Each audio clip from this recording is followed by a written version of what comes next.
L'aventura de ser alcalde, pues al final resulta cansar, agotadora.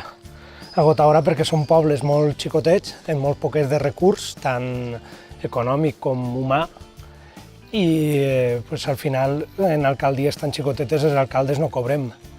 Entonces, al no cobrar te dediques a alguna altra cosa, dediques a ratos lliures a l'alcaldia, ratos lliures com avui, pues, t'agarres un dia de festa i el dediques. Entonces no tens temps lliure per a tu.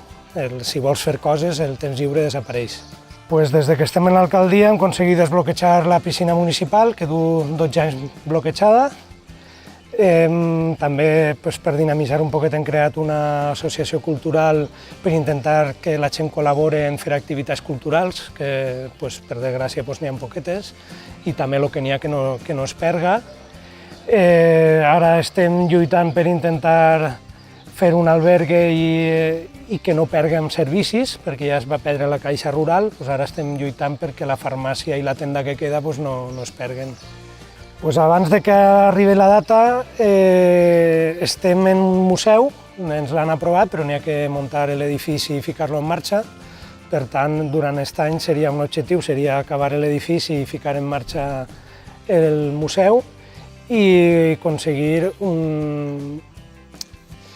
concretar en la Generalitat per almenys la possibilitat de fer una residència de la tercera edat, que és una cosa que ja s'ha parlat, però n'hi hauria que concretar un poquet i veure si se pot per evitar el major objectiu que tenim nosaltres, que és que el poble no acabi deshabitat, cosa per a la qual hi queden uns 15 anys més o menys.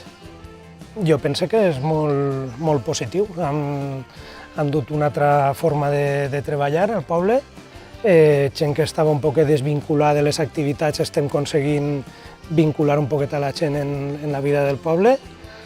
Per tant, jo com a experiència personal, i suposo que de la gent, com hem vist cara a Compromís, és positiva.